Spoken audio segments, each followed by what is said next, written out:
Mastering frequency adverbs in English. Hello language learners. Welcome to another session in our English Grammar Fundamentals series.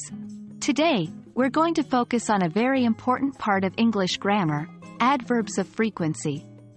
This is a crucial area to get right as it can make a significant difference in how accurately you communicate in English.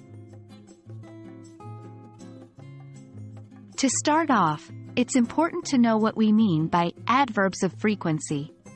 Simply put, these are words that indicate how often something happens.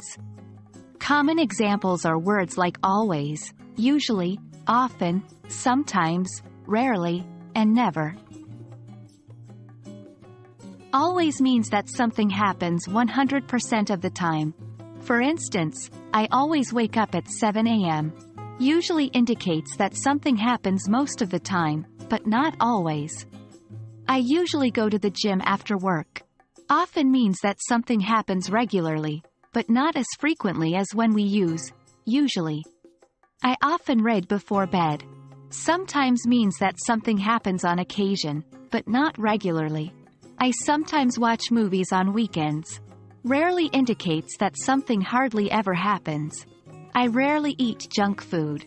Finally, never means that something does not happen at all. I never smoke. Now that we know what adverbs of frequency are, let's learn where they should be placed in a sentence. Generally, adverbs of frequency go before the main verb except the verb to be. For example, I often read books. Read is the main verb. Often comes before it. They always eat breakfast. Eat is the main verb. Always comes before it. But when the sentence uses the verb to be, the adverb of frequency goes after the verb. I am always late for work.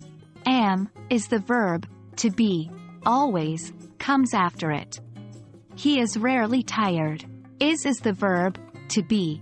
Rarely comes after it. Like many aspects of English, there are exceptions.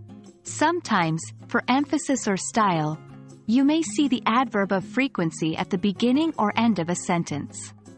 However, this is less common and typically used in more formal or literary English. For instance, occasionally, I go for a run in the morning. We visit our grandparents in the countryside rarely. That's it for today's lesson on adverbs of frequency. By understanding what these adverbs are, knowing where to place them and recognizing a few exceptions, you're on your way to speaking and writing English more accurately and naturally. Remember, the key to mastering these is practice. So try using them in your everyday English conversation. Happy learning, and see you in the next video.